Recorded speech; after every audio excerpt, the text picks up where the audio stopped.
Great. Welcome again, everybody, to our final session of the Operational Security Spring webinar series with Digital Defense Fund and Hacking Hustling. We are so excited to have Blunt and Kate here today for our last session on criminalization creep. We also want to give you a heads up that we will be repeating these sessions in a week-long intensive from June 13th through 16th from 2 p.m. to 3:30 p.m. Eastern Time. We will be sending out information about the intensive to everybody who's registered. So if you missed previous webinars or if you want to jump in and really dig deeper with all the topics, please join us again in June. And with that, I will pass it over to Blunt and Kate to get started. Thanks so much, Amanda.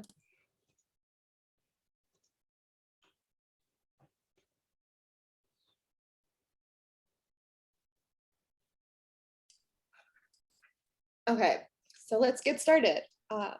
Marginalized communities and people are falling through an eroding social safety net, and instead of being caught in an expanding web of gendered criminalization, while we're being policed out of physical spaces, sex workers, queer and trans communities, and people seeking abortion care, substance users seeking survival and bodily autonomy are seeking health, safety, and community in increasingly dangerous digital spaces. Looking for non-carceral interventions, our movements have sought public health as a non-violent alternative, but policing has followed into places where we have again sought safety. The creep of criminalization is moving online and deputizing private actors to be its eyes and ears, moving into the public health to become a site of enforcing good womanhood, whether the police identify as women or not. This webinar explores these trends and asks how these movements are inextricably intertwined and what we can learn about our strategies for resistance.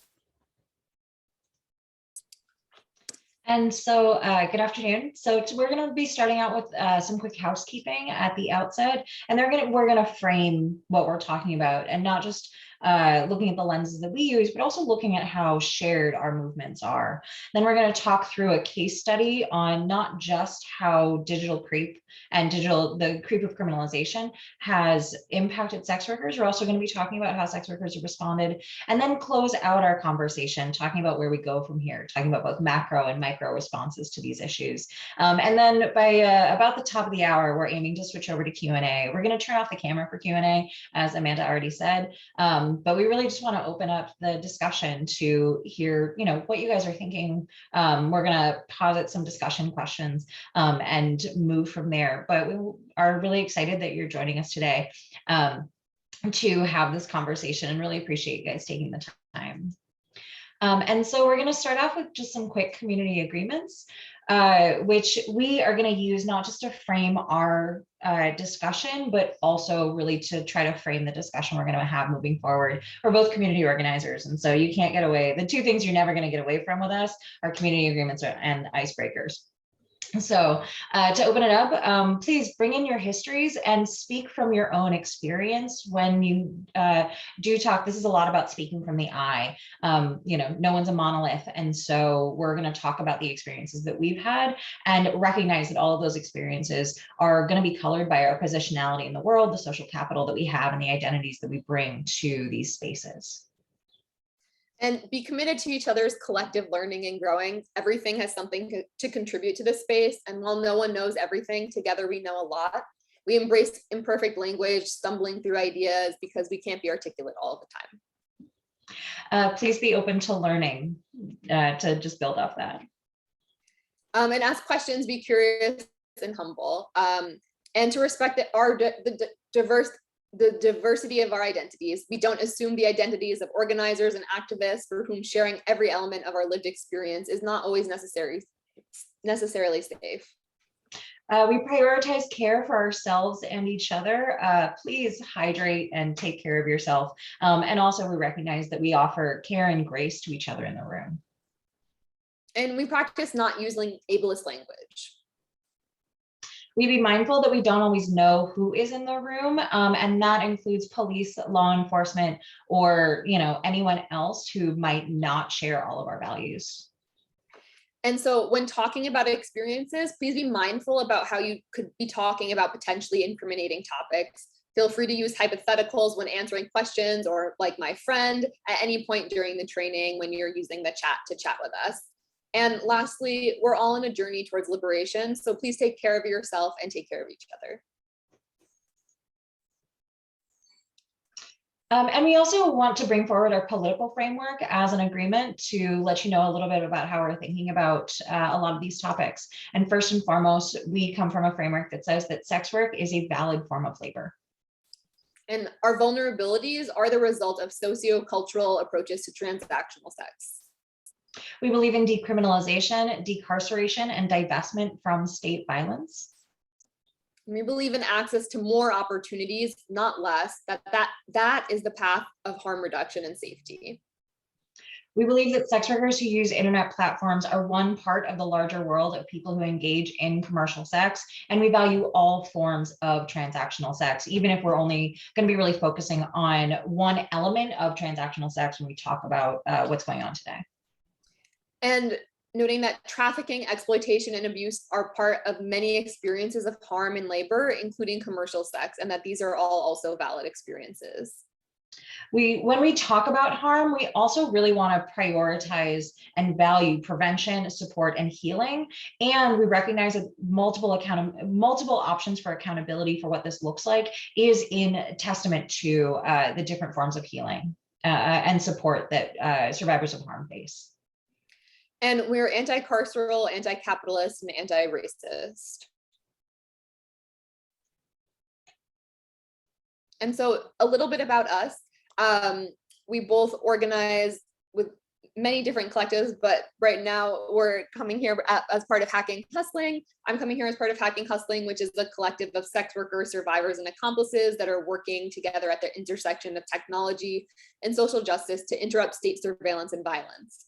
And I'm super excited to be here with DDF to help facilitate this cross-movement conversations, which I think are becoming increasingly important the more of us are organizing in increasingly criminalized economies. I'm Blunt. I'm a disabled sex worker, a public health researcher, an organizer and researcher with Hacking Hustling. I'm currently a civic media fellow at USC's Annenberg Innovation Lab, and my current research is studying the financial discrimination of sex workers. Hi, I'm Kate. I use she and they pronouns, and I work with both Hacking Hustling. I'm also with Reframe Health and Justice. I identify as an organizer and an advocate for the purposes of this webinar. And at Reframe Health and Justice, we're a collective of consultants, all from API and Latina backgrounds. We're all queer folks, and we really work at the intersection of harm reduction, healing, justice, and criminal legal reform. My background is really working to do organizing and advocacy, as well as direct programming and peer support with folks in the sex trade across the spectrum of experience. And that also has included working directly on both case management and the investigation side of anti-trafficking cases, which have involved digital space. And so from that, I'm bringing a harm reduction and an anti-violence lens, really specific to the ways that folks experience harm and violence, specific to the sex industry, but not because of the sex industry, but because of how we treat sex workers.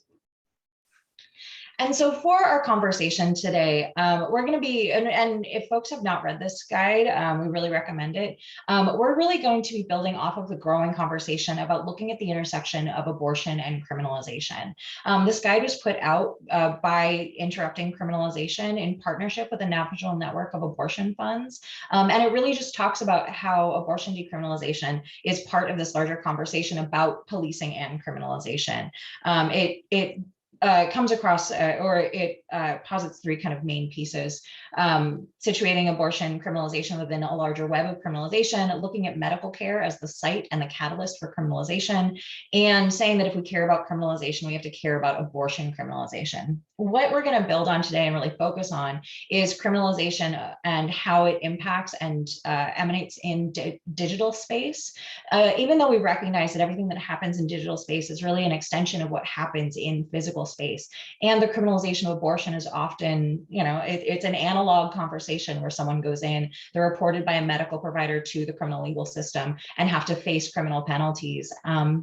But as that happens, what we're going to dive into today is the ways that criminalization show up in digital space. That's going to be somewhat part of the conversation about criminalization, but it's also going to incorporate certain things that are not discussed generally in criminalization conversations. And it's going to be really specific to this one area of non-physical space and what that looks like there. And our objectives today are pretty straightforward. We want to cross-share knowledge.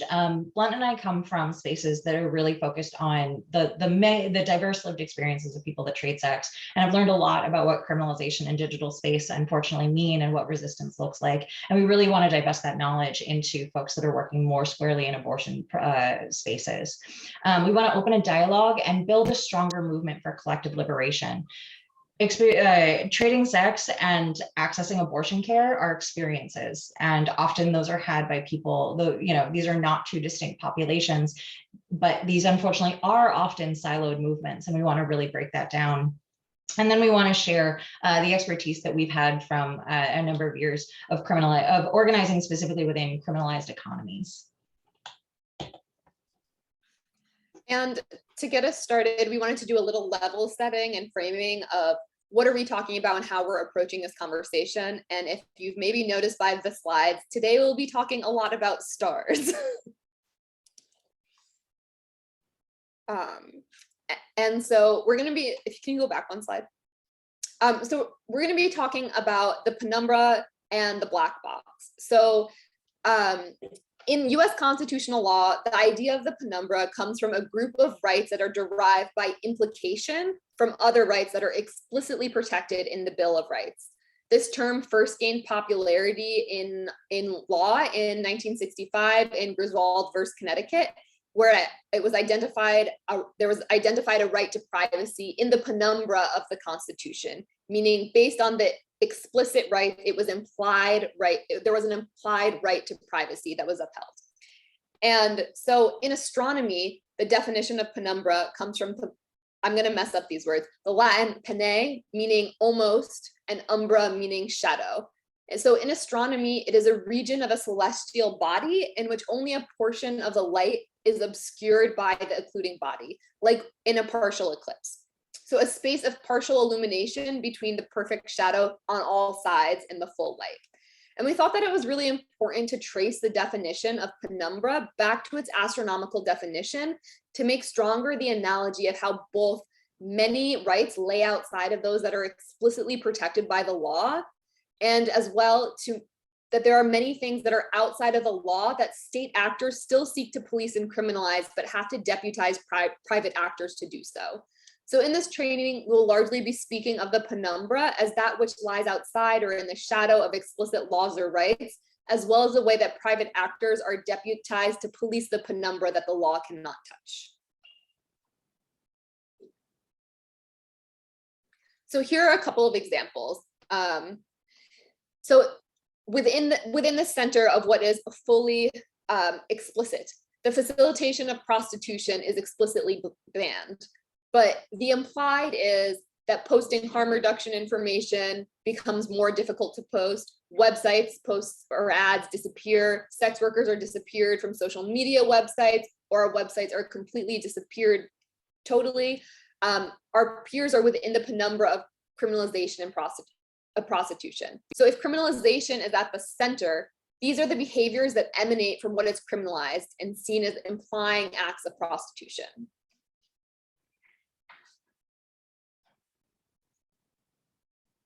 Is there anything you wanted to add? Oh, okay. So we're on example 2. And Kate, feel free to jump in if there's anything you want to add. So as our second example, we wanted to talk about camming and porn, which in the US is largely legal forms of sex work, but still we face immense financial discrimination in policing of our content. Visa and MasterCard frequently deny services to legal adult entertainment websites. Sex workers are left with predatory sites that take 20 to 40% of the cut of our earnings to process high-risk payments that are only made high risk because of the criminalization and the stigma of sex work.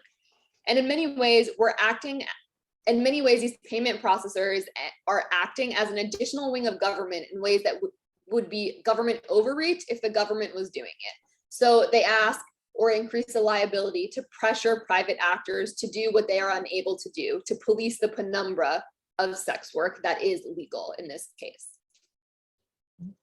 And I think the only thing that I would want to kind of add to this is, and we're going to talk about the ways that this has increased, but I do just want to name that a lot of the things that we're talking about today, a lot of, when we say that private actors are being deputized, it's not necessarily, it's not a coincidence, and it's not kind of an unthought of thing. It was actually in certain cases, especially as the federal government has expanded its policing powers, it has been an intentional decision to deputize private actors, especially private actors in digital space that have access to more information and have just more technology expertise, asking those actors, especially looking at banks, especially looking at financial actors, really intentionally making a decision to say, all right, to retain privacy from the federal government, we're actually going to ask you to engage in more oversight and surveillance of your users, and then just report to us. And that was seen as a decision to protect end users without a thought of what that meant to expose users to that kind of deputization by private actors. Oh. And so we just wanted to quickly ask the question, and feel free to use the chat as you like as we continue and move along with this. But what does and will this look like for abortion? What is explicitly criminalized? What will become increasingly criminalized? And what lies outside in the penumbra of those explicit forms of criminalization? So feel free to use the chat as we continue to move along through this to share what you think that this does and will continue to look like. And we'll be asking some more questions like this that will be moving quickly along. There'll be a recording to check back into, and we hope that during the that we'll have a little bit more time and space to have these conversations when we do the intensive. Okay, so I hope you will all come along with me on this journey as I tie the stars and outer space into this idea of black box technologies. So the penumbra to me also brings to mind this idea of black box technologies, which is a device or system or object which produces information without really revealing its internal workings or how it came to its conclusion or output. So an example would be the opacity of social media algorithms, where we only know their outputs and can deduce their logic accordingly. So in sex worker community spaces, we feel the effect of black box technologies as we feel the effect of being deplatformed from social media platforms without any formal indication as to why.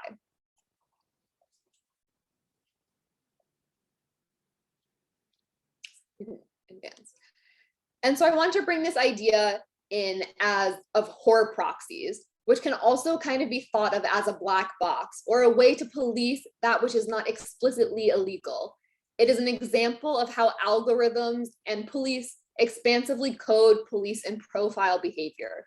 So we can theorize what goes into the construction, such as how sex workers use technology, the websites that they visit, their Google searches, how their devices might reveal information or networked connection with other folks who are trading sex online, and some of the racist and transphobic, fatphobic ideas that likely go into the algorithmic construction of a sex worker.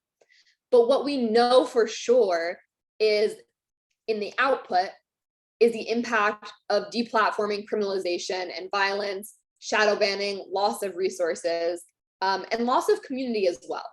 So in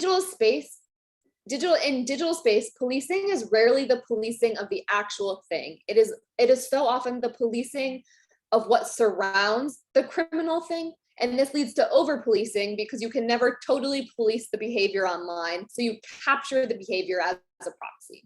So here what we see are platforms not policing the criminal act of prostitution, but rather policing the penumbra, that which lays outside of the explicit.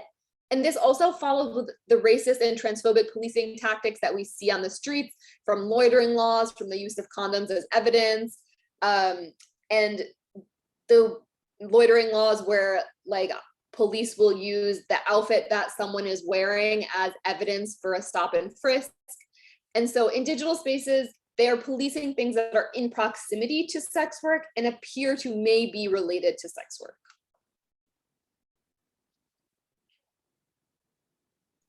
And there's already some really great examples that are being put into the chat about kind of what this looks like, because a lot of what we're talking about is, websites, we already know, collect a ton of information. Every time you register a profile, you add in, sure, what is your name, but what is your age? What is your gender? Where do you live? And it asks a lot of questions and retains a lot of that data. And so, when we're talking about the really rudimentary, example of this for sex workers is in New York for a very long time and across the globe. But I say this in New York because that's where we have a ton of information about it. But for years, the possession of condoms was enough to warrant an arrest and a conviction for a prostitution charge or for loitering charges. And that was really true, specifically only for people who are profiled for sex work. And so if you were from a community that was profiled for sex work, that was enough for a police interaction or some police interaction to even just look for more evidence. So if you are a profiled person, which had to do with your race, with your gender, what neighborhood you were in, how you were dressed, the possession of condoms became a criminalized activity because it was enough to warrant an arrest and a charge.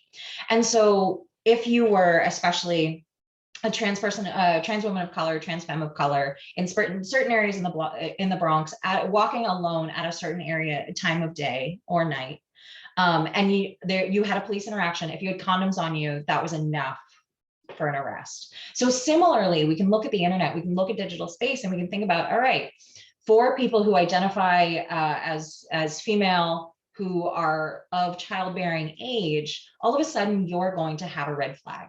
That's going to be enough of a red flag to warrant, okay, what are the behaviors that we're going to associate with accessing abortion care? And that's all, of course, not everyone is going to access abortion care. Not everyone is targeted by policing and criminalization. And so, especially if you identify as a woman, are 19 years old, identify as, a range of other things, and you start searching for what are the WHO protocols for self-managed abortion? Where can I access self-managed abortion pills? Typing in planc.com into your browser, all of a sudden you're going to be put in the crosshairs. And behavior, because they're sure looking for abortion, but what they're actually looking for are the proxies to direct criminalization and policing. And so that's where we get to kind of this black box idea where they want to police a behavior. You don't have an abortion in digital space, you have an abortion in physical space. And so what from digital space, which includes profiling, which includes specific behaviors, which includes specific search terms and web histories, calling your local abortion fund, all of those become the proxies and the policed behaviors in digital space, which make it a bit unique when it comes to criminalization. Yeah, thank you for that, Kate. And speaking of the condoms as evidence example that was brought up, one of the interventions that was made by the Department of Health was to release these opaque little condom holders so that when people were illegally stop and frisk, they wouldn't be able to open the container that had the condoms. Because what having condoms as evidence did was folks had to make the decision whether or not they would rather be targeted and harassed by the police or choose potentially less safe sex practices than they wanted to. And so this little black box that was given out by the Department of Health obfuscated what was inside of it. And so I think thinking about how we protect ourselves in physical spaces and in digital spaces as well, going back and watching dailies, the trainings that started this out on digital security, and thinking about how we can both talk about what we're doing and protect the behaviors that we're doing that are within the penumbra of criminalization, it becomes increasingly important. And I think that's a really nice physical example of one way that the Department of Health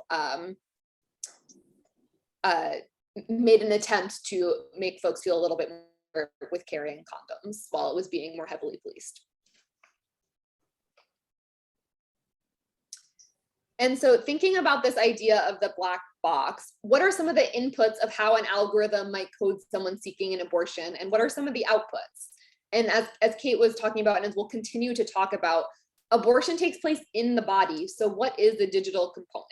And everything that takes place online also takes place in a physical space. And I think about this a lot in online sex work, and for folks who work on OnlyFans or on camming sites, their work is happening in a physical space, and that also brings its own unique set of circumstances to navigate, whether you're not living alone, whether you're living with family, whether you doesn't know that you're doing this.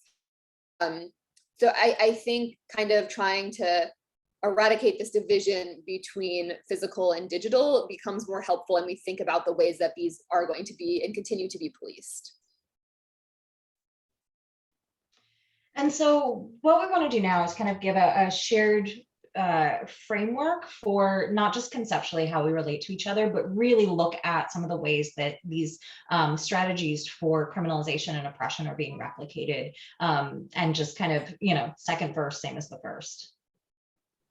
And so we want to frame this with the recognition that we've always been overlapping in collective communities with diverse needs for health, safety, and community and family building. Abortion, sex work, substance use, building queer families and relationships are all actions and not whole identities. And maybe many of us experience all of these and experience all of the following forms of harm that target all of these experiences, that target abortion, that target sex work, that target substance use, that target queer communities. We are not necessarily talking about different identities or different communities. What we're often talking about are the common shared experiences that many of us have.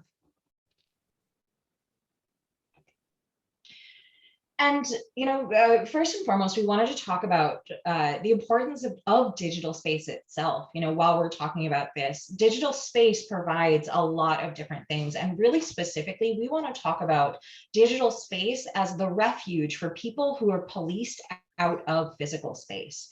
And so, and looking really at digital space as that and centering that experience, because when you center that experience, you're centering the people who not only are in most need of digital space in order to access harm reduction and safety and health, you're also talking about the folks that are going to be the most policed even in digital space. Because when policed identities, communities, and experiences move into the digital realm, they're followed by policing and they're followed by criminalization. And often there is a lag, but it will always come for those people depending on the space, because those are the bodies being targeted regardless of where they are. And so when we thought about this in terms of abortion, we thought about it in terms of, when clinics are closed, when you no longer have the ability to go for a clinical abortion. And this is not to necessarily say that everyone wants a clinical abortion. And we absolutely recognize that, SMA for a lot of folks is actually the preferred choice. And going somewhere is not necessarily the exclusive answer or should be the preferred answer. We're simply saying that, when you lose physical space to do this, whether it is accessing abortion care, information, then we need to go somewhere else to do that. And so seeking out, when you can't go to an abortion clinic or when you can't go to a physical clinic to get information, you're going to seek it out somewhere. And so going online, looking for that information is going to become significantly more important in digital space.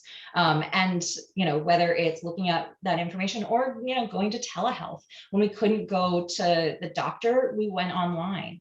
And abortion care is no different from that. And for sex work, that was really very similar. For a really long time, it was about it was about physical spaces. It was about strolls. It was about places where people found clients in person. It was about bars. It was about hotels. When digital space came up, that was a safer place to be. And finding clients in digital space meant posting ads and then moving into a physical space with someone. It meant developing OnlyFans pages. It meant developing different camming and streaming sites, because that became the preferred choice for a variety of reasons, including the fact that criminalization targeted people in physical space who then sought out digital space for safety.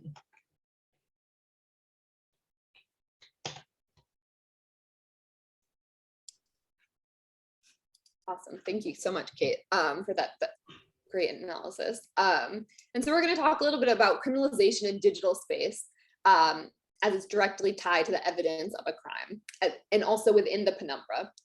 And so we're seeing an increase in the use of digital evidence in policing. On the left, we have a screenshot of Cynthia Conti-Cook's amazing 2020 law article, Surveilling the Abortion Diary, where she talks about how digital evidence is currently used in the criminalization of abortion, and how when Roe is overturned, technology will, and this is the quote, exponentially accelerate the criminal exposure of pregnant people, their providers, and anyone who assists them. How many of us are reliant on technology to access information, our search histories, location data, text messages, all create a digital footprint that prosecutors can use as digital evidence to police the decisions that people make during pregnancy and to enforce anti-abortion laws. On the right, we have Afsana Rigaud's recent report, Digital Crime Scenes, how police use the mosaic of private data to persecute LGBTQ people in the Middle East and Northern Africa. And we also see extensive use of digital evidence on social media being used. I highly recommend reading both of these reports as a way of thinking about how this is already happening and is going to be continuing to happen. And Afsana's report starts with the story of two men in Beirut who had their phones seized to search for immoral behavior. A nude photo and a photo of two men kissing was found, and the two men were charged with practicing homosexuality.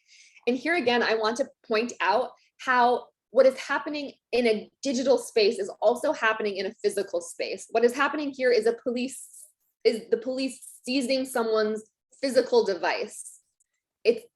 It's like less about these like high tech ways of accessing this information. And this report actually goes into it, that a lot of the ways that this digital evidence was found was not through like high tech, like scraping of different platforms and things like that. It was largely through seizure of devices. In one instance, a prosecutor used a text message saying, "I like you," as evidence and basis for a charge. Afsana's research found that those most marginalized, including refugees, sex workers, trans women, and feminine gay men, low-income LGBTQ people, are most at risk of digital persecution. And the use of digital evidence will continue to be used to police the most marginalized. And I'm still finding language to talk about this as we conceptualize what this will look like when Roe is overturned. But we've also seen an increase in the last few years of the use of grooming language in LGBTQ communities and people. So the building of intergenerational relationships being used as evidence of grooming. And in queer communities need these types of relationships with queer elders. They are so important, especially for folks who are estranged from their bio families. And what we're seeing more of is that our strategies for survival are being policed and criminalized. And so what I'm interested here in how it ties into abortion access is monitored in content moderation practices. So grooming is about intergenerational sharing of knowledge. If young people are seeking abortion, please pardon my dog if you can hear him barking in the background. Just give me 1 minute.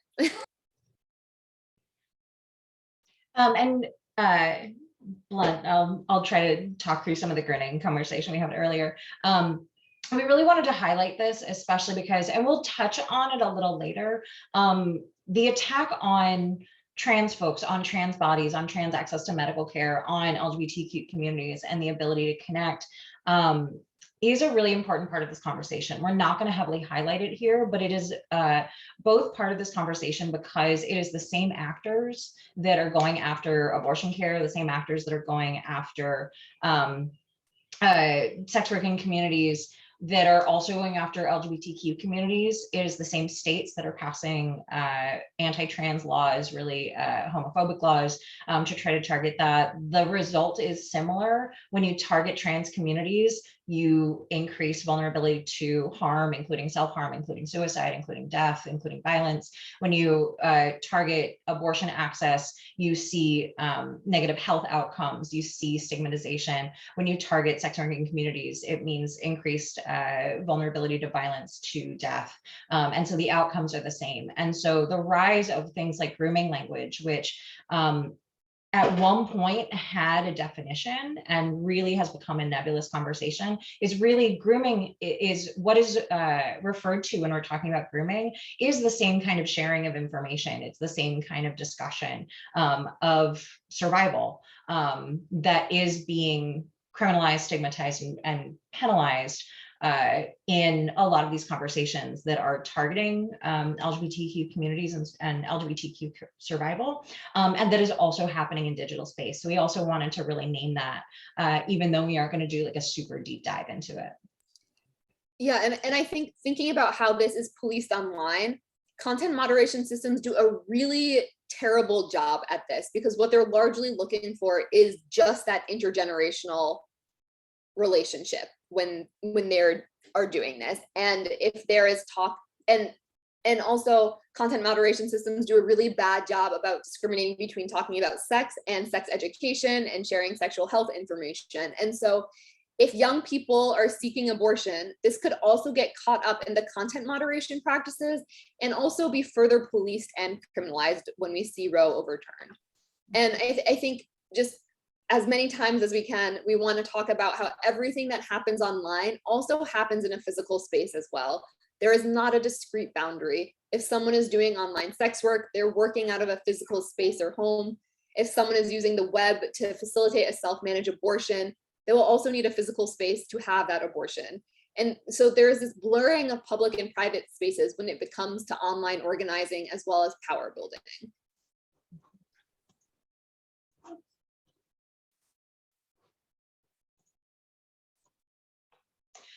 The other thing that we wanted to name as far as a kind of an overlapping discussion and an overlapping part of this is the deputization of non-state actors, and in this case, including public health systems, and seeing them both as actors that are extensions of the criminal legal system and also a catalyst to entering people into the criminal legal system. And especially when we look at that and how it's happening more, you know, when we look at who's being criminalized for self-managed abortion or miscarriage, we're often looking at people who went to seek out medical care and whose medical providers exposed them to the system. And that happens definitely with criminalization. It has historically happened in very physical space with kind of a digital component to it. It's now that digital component is becoming increasingly important. But when we say criminal legal system, we are also talking about the child welfare system and the family welfare system. And as that is kind of a state system that has significant impact, often negative impact on families and children. And so we don't want to necessarily differentiate those. But we also recognize that sex workers actually have a very, very, very long history of having an adversarial relationship to the traditional public health system in the United States, really since its inception and since its development around the turn of the century. Public health systems have a long history of being complicit in, if not facilitating, criminalization. And that has happened historically, where the development of public health systems called for criminalization very often and called for the arresting and forcible treatment of sex workers. Actually, up through the 70s, the Department of Defense was subgranting for the increased arrest and incarceration of people in the sex trade, forcing the incarceration to happen in health facilities, which also included forced medical treatment, including sterilization and indefinite detention. Currently, this looks more like court mandating of services and forcible HIV and STI testing upon arrest, and often lacking the HIPAA protections or the privacy protections that people would assume for those kind of testing facilities, even when they're facilitated by the Department of Health, as well as cooperative models for stings, very often against the wishes of service providers to say, all right, we're going to do a sting operation, we're going to arrest everyone. If we identify a victim, we're going to send them your way. And service providers sometimes saying, like, please don't do this, please don't associate us like with law enforcement. Please don't force people into our services, which are already strained, are already underfunded, and law enforcement saying, well, then I guess we're not going to refer them to anyone if we do find a victim, because and entering into that kind of very difficult relationship, which is not dissimilar from things like mandatory reporting, where someone says, you know, I might have an ethical conundrum about reporting this person, and if I don't, I'm going to lose my license. And so I am in a position where I can either take on that risk, take on that vulnerability of sanction, or I can expose a vulnerable person to a violent state system. and having to really navigate those. But what we wanted to really highlight here was that the public health system is unfortunately not safe for a lot of folks, and with the increased deputization of private public health actors, is increasingly becoming an unsafe system.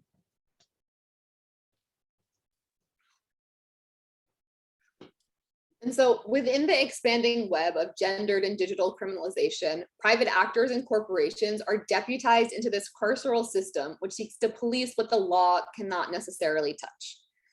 The increased threat of liability incentivizes the participation of private actors to engage in police-like behaviors, deputizing platforms and companies like Visa, Facebook, Twitter, PayPal, private citizens to report, silence, erase, and chill speech and behavior. This is a screenshot from a mobile app that encourages citizens to report what they think looks like trafficking. And it honestly, it wouldn't surprise me if we see similar messaging when Roe is overturned, trying to deputize citizens to report what they think someone seeking an abortion looks like. Traffic Jam is a similar app. It is a suite of AI tools that scrapes online advertisements for sexual services and creates a facial recognition database of over 210 million ads that is updated every 20 minutes. Advancements in facial recognition development are reliant on the non-consensual scraping of sex worker ads. And both of these tools are used by ICE and Palantir to facilitate deportation.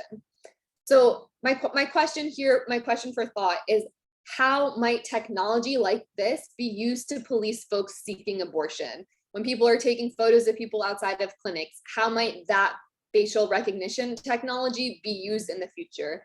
And how might those of us who live at the intersection of multiple marginalized identities face increased and disproportionate surveillance and punishment by these systems? And I'll drop links to a few of the names of these apps in a moment.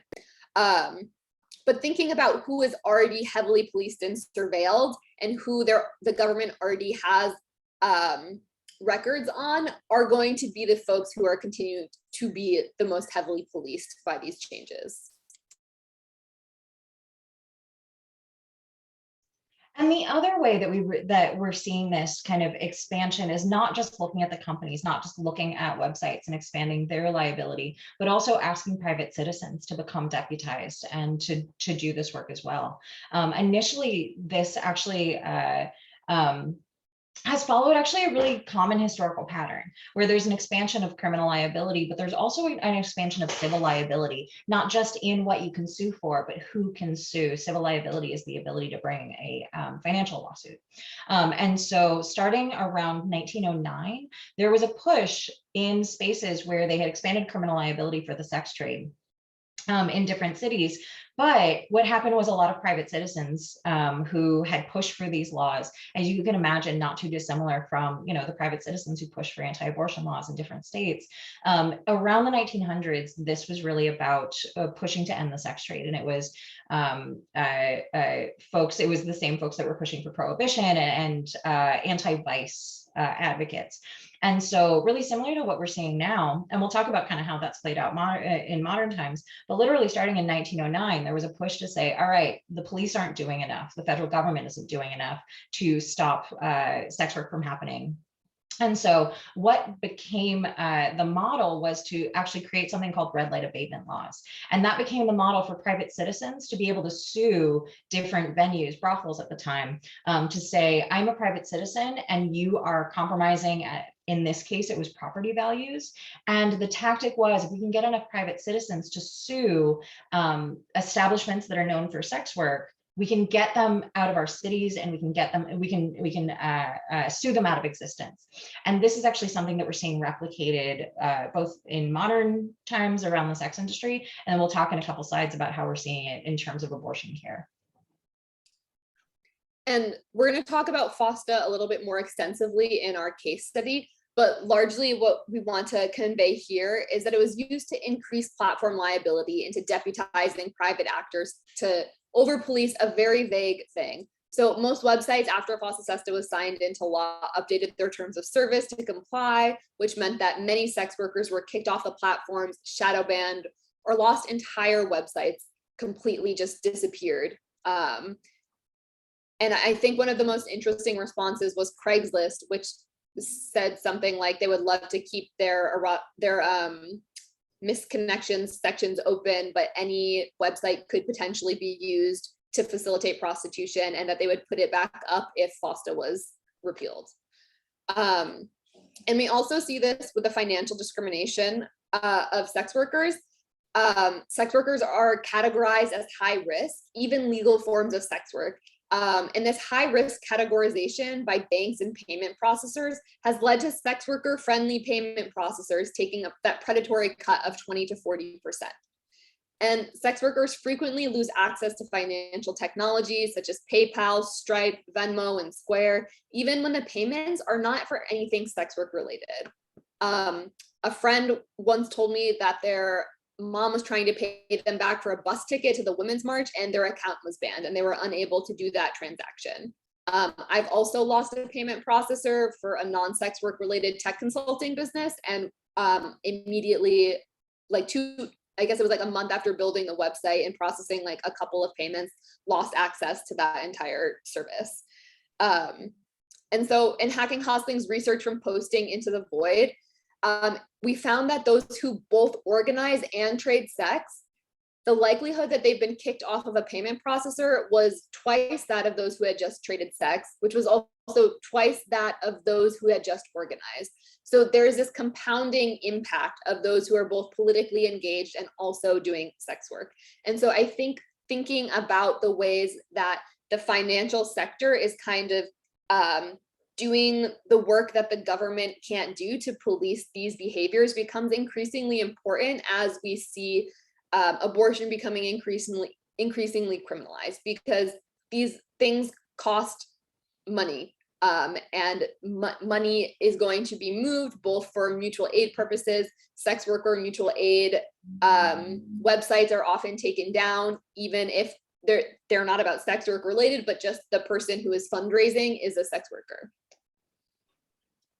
And I think, while we're not going to be necessarily talking a ton about financial discrimination, I think, what Blunt was saying about mutual aid is something that we know is becoming increasingly important. As more states are closing down their facilities, we know the importance of abortion funds to get people across state lines. We know that actually resourcing people to physically get access to abortion care is becoming direly important in a way that wasn't necessarily true when we had more options. And so thinking about the financial discrimination, I think is super important, even if we're not going to dive into it, because, PayPal owns Venmo, PayPal owns a lot of different processors. PayPal also has a morality clause. And so shutting down, whether you're talking about abortion access, abortion funding, and how that gets distributed, especially to the most marginalized of folks, protecting those is going to be direly important as we kind of move forward to this, knowing that at any time you can shut down an abortion fund's PayPal or Venmo pretty easily. Which is going to cut off access even further from accessing those supports and services. And so when we're talking about the deputization of non-state actors in policing abortion, we've have already talked a little bit about medical practitioners who sometimes, if you're a medical practitioner, there's over 20 different states where substance use is under the child abuse statute for pregnant and parenting people. And so all of a sudden mandatory reporting is becoming, taking effect in a really different way. If someone comes in and has this information, maybe non-consensually connected, they come in for a miscarriage, disclose that they've used self-managed abortion drugs, and unfortunately their medical practitioner refers them to the state to face criminal legal sanctions. But beyond that, the deputization of private citizens, we saw this in SB 8, even though this piece, I believe, is still under injunction, where private citizens could sue abortion care providers or people suspected of being abortion care providers, which is the same thing as telling private citizens that they could sue a brothel out of existence, and just assuming that those lawsuits are going to preclude people from doing that. It's about enforcing self-policing and really clamping down on the ability of people to be able to provide those services. Or, if you do provide those services, word of mouth is great. It's direly important. It is actually not as helpful as being able to openly know where to go to get abortion access information, because you have to be tied into those networks. SB 20, which also is going through the courts right now in Texas, will hopefully be found unconstitutional, but it is about really specifically social media, and it was done under the guise of the assumption that social media is against certain points, certain perspectives as far as freedom of speech, when realistically social media sites are mostly just pro Black bottom lines and not being in the red. And so, but it would also create the ability for private citizens to sue social media companies if they posted something that was taken down. Then they have to that did not necessarily meet this criteria. A private citizen could sue. So you can imagine how quickly people are going to be intentionally promoting things on social media, trying to get crisis pregnancy centers to be boosted on social media, in hopes that they're going to be able to take that down, in hopes that they'll be able to sue that platform.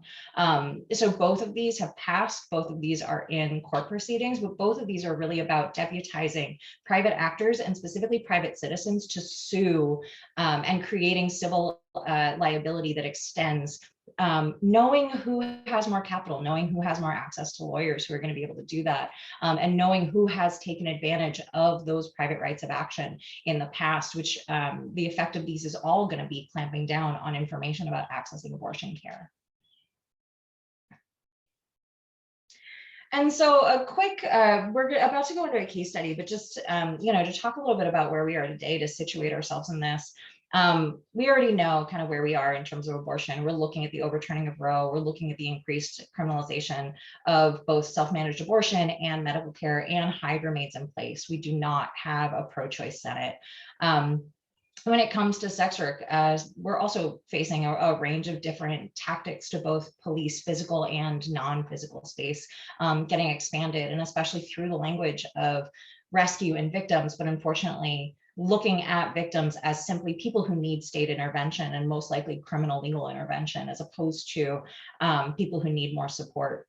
When we're looking at trans care, we've seen a proliferation of criminalization of medical care, specifically targeting young people and families, using grooming as a very clear dog whistle, though it's becoming less of a dog whistle and more of simply an announcement.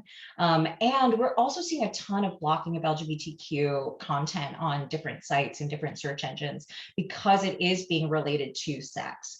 And that includes crisis lines like the Trevor Project and Trans Lifeline. And then in harm reduction, which is another area we can touch on a little bit, and we've mentioned a bit about substance users who are pregnant and parenting. We see both traditional policing, the expansion of traditional policing, even though we're talking about rolling back the war on drugs, but a criminalization of harm reduction more broadly. I'm not sure folks saw what happened when the government tried to fund safer smoking kits, which are similar to, when we talked about syringe exchange. It's similar to that, but for people who smoke instead of ingest. And then the removal of information in digital space, and finding less digital spaces where we can do that kind of harm reduction work. And so we're going to talk a little bit about the case study of FOSTA SESTA, which includes how sex workers have not what has been experienced, but also how we've responded and resisted. And so just a super quick primer on 230. So digital space, when it comes to regulation of digital space, the law that everyone kind of talks about is in 1996, the Communications and Decency Act. It had a section called Section 230, which eliminated the civil liability for third-party platforms. So if you were Twitter and someone went on and said something illegal on your site, you are not a content producer, you are a content host, and therefore you don't face civil liability for people doing things on your platform. It didn't erase criminal liability, it only was about civil liability.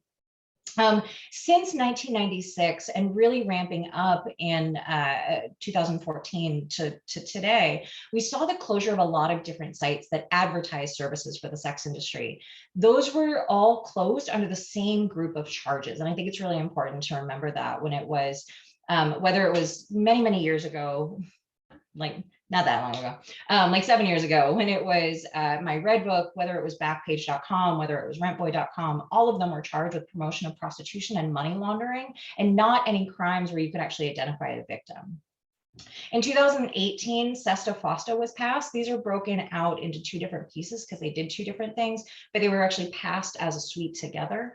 SESTA created a carve out of knowledge for sex trafficking. This created a civil carve out to 230, which already, like I said, there's no criminal provision of 230. And so this created a carve out specifically about knowledge of sex trafficking without defining what knowledge meant. It also had FOSTA, which expanded criminal liability for facilitation of sex work, also with facilitation vastly undefined. And so all of a sudden, platforms that hosted information to the sex industry both had their civil liability expanded, but also had criminal liability expanded. And one thing that's really, this was really the first kind of carve out of 230 that had happened in the last since the 1996 passage. And it was the first attempt, and unfortunately it's only getting broader. But in 2018, both of these were created, and the conversation was really largely framed as victims on one side and tech on the other. And sex workers were really left out of that dialogue, even though, sex workers had been commenting and said, this is what's going to happen. Sex workers were really removed from that conversation. And when it came to victims, that was a very specific deployment of that term that was really strategic and actually not comprehensive or representative of who was behind a lot of those pushes.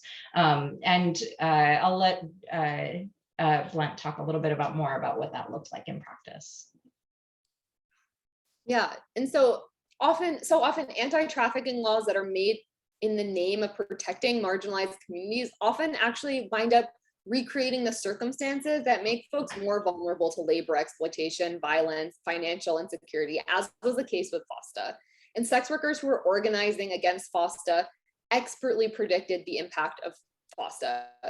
Upon passage, platforms shut down, and I know that people who supported FOSTA said that was the reason that Backpage, an advertising platform, shut down, but it actually shut down before FOSTA was signed into law. So despite legislators saying that FOSTA was needed to shut down Backpage, it was not true. We'd already seen the closure of many sites that we used to advertise on.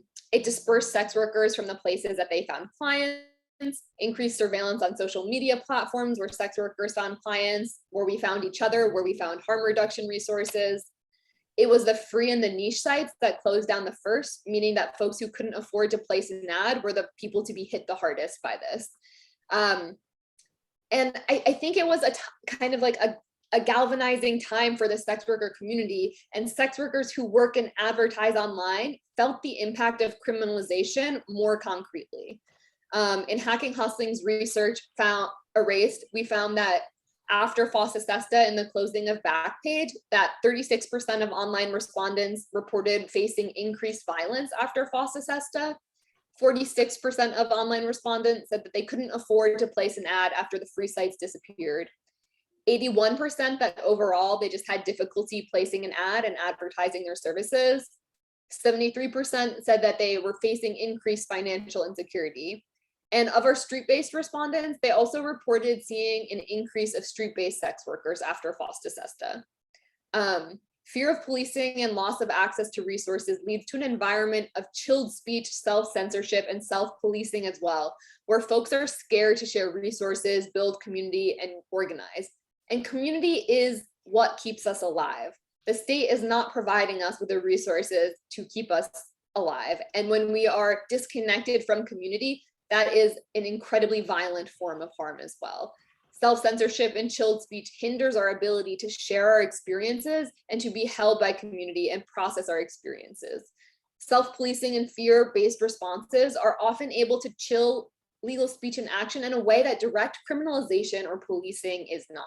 So whether or not the way that platforms are moderating content, whether or not they need to be, or whether they're directly over policing the content for fear of increased liability, many sex workers also had the response of not saying things, changing the way that we speak And we'll talk about that a little bit more in the sex worker on the next slide.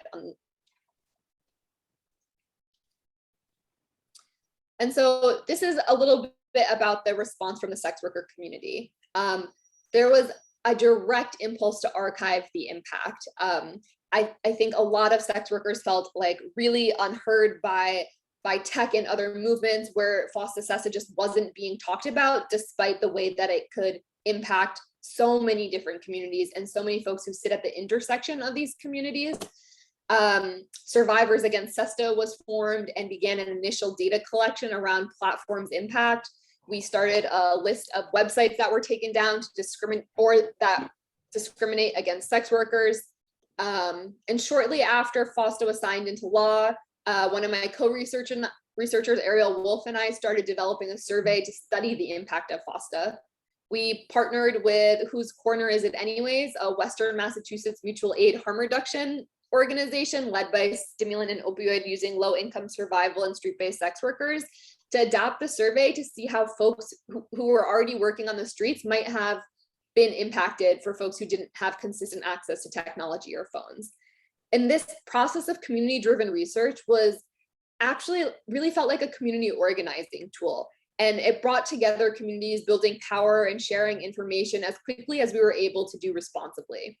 And this information was used in policy efforts, and it was some of the only literature and data on the impact of FOSTA for years. Erase came out around 2 to 3 years before research that was done within the academy. And I think this really highlights the importance of community-driven research. There's also a lot of mutual aid and information sharing.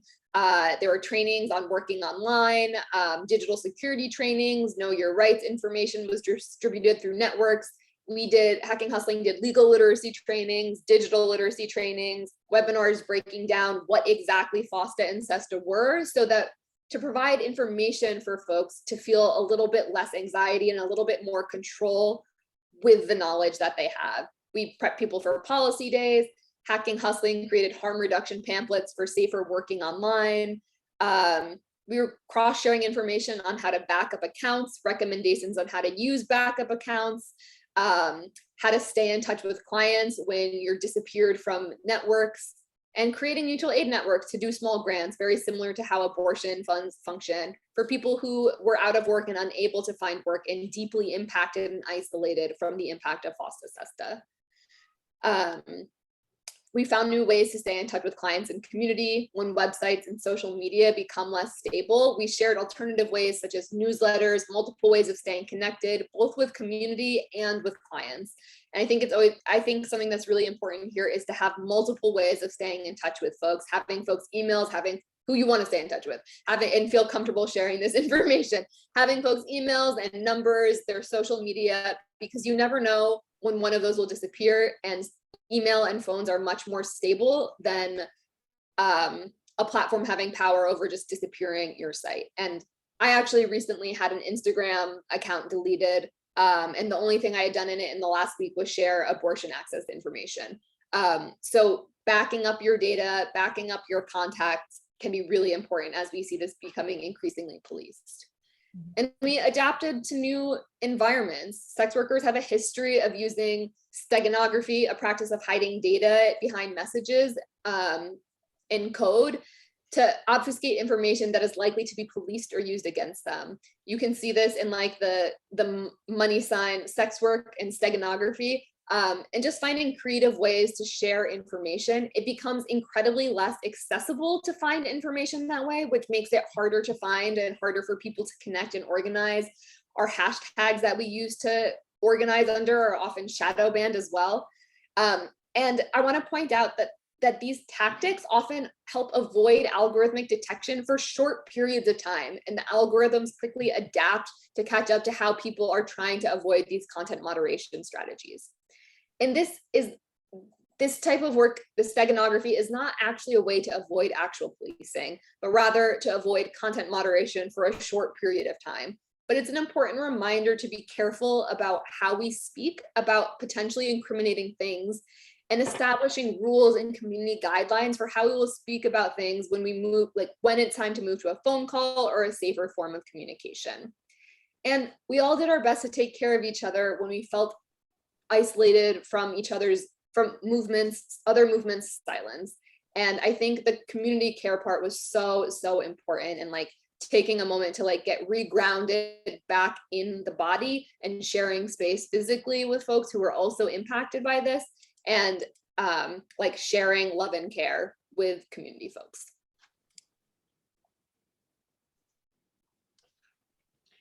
And so we wanted to just kind of close out this conversation to talk about some recommendations for how we resist these kind of things.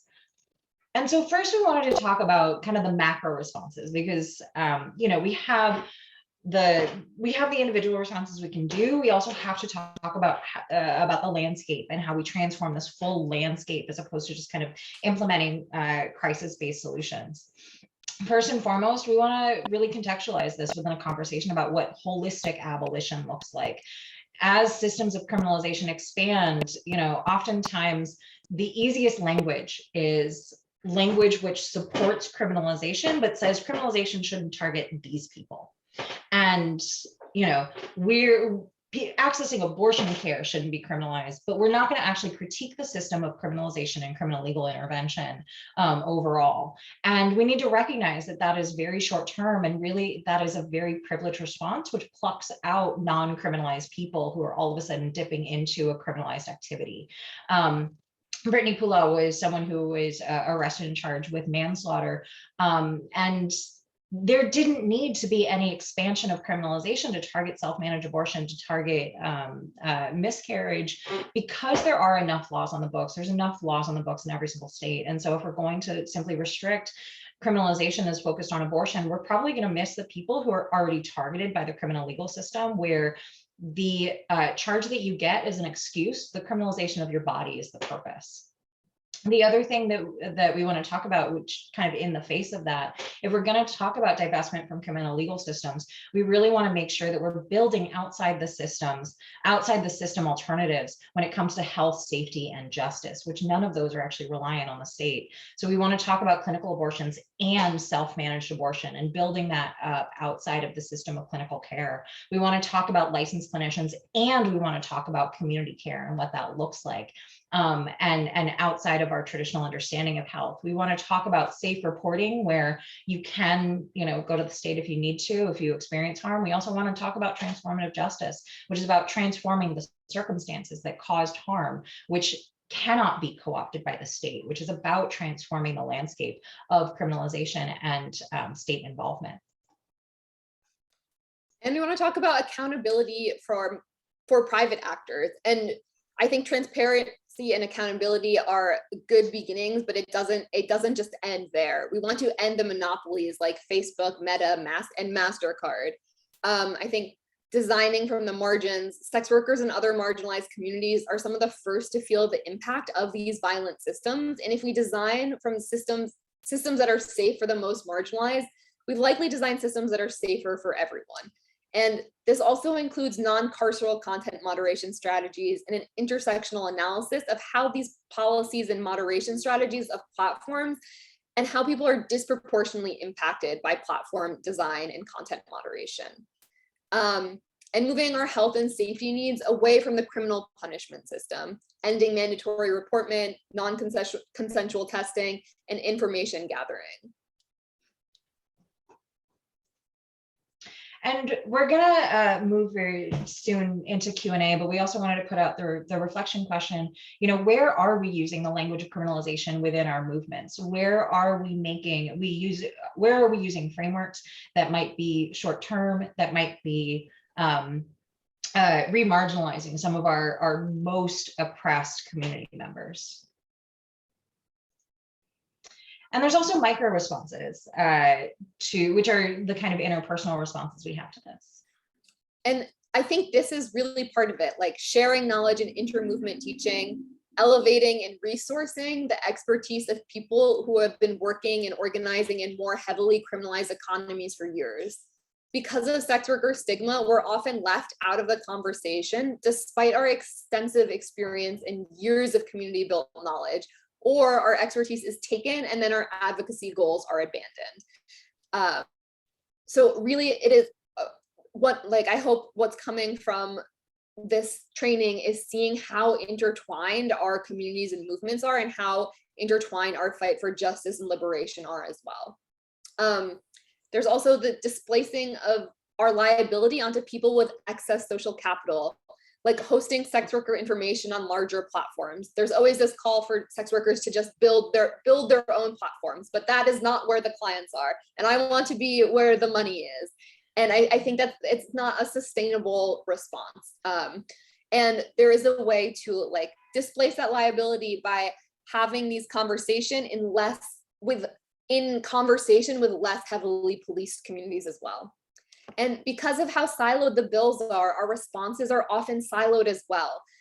It was really emotional and upsetting to see such a lack of response to FOSTA SESTA, as if it didn't impact more than just the sex working community. And it makes it harder to build solidarity when in fact these bills are not unrelated and they impact us all. And we're seeing this again a little bit with Earn It. It is not just a sex worker issue. It impacts all of these movements that we're talking about through this training. And because of the language of the bill and organizing around FOSTA, it's being framed as one which makes cross-movement organizing around this more difficult. And that really points to, you know, as we unsilo our movements, we really need to talk about what that means. And we can definitely say, you know, everyone needs to understand sex worker rights. We're not asking people who do reproductive justice or reproductive health access to become sex worker rights activists. We're really talking about what are the ways that we can share our frameworks, but also what are the more tangible, really intermediate micro responses? Who are the abortion supporters in Congress that we can bring to understand sex worker safety? It's really unfortunate that the biggest Democratic political backer of FOSTA SESTA is also one of the co-leads on the Women's Health Protection Act. And it really points to a division between an understanding of abortion access that centers anti-criminalization, that centers health and safety, to not see how much that, or to see how much that understanding just didn't apply when it came to people who traded sex. And so what are the ways that we can actually tangibly share our access points and become supporters of each other to do this kind of collective liberation? And then finally, how can we really collectivize our advocacy? And that means looking at the values that underlie, you know, the value isn't access to abortion. That is the outcome. The underlying value is that marginalized folks should have self-determination and bodily autonomy to live their lives, to access health in a way that is meaningful for them, to be able to build families in the way that we understand, to resource those families, and to keep those families safe from harm and violence in the way that it is defined. And so we need to actually go back to our values and recognize that when we do that, we support collective liberation in the day-to-day of our work. And just to say a little bit more about sharing knowledge, I think one of the really tangible things about what sex workers have learned is, you know, when criminalization hits for communities that are not used to criminalization, it can feel kind of like a tsunami. Like there's all this stuff and all of a sudden it's gone.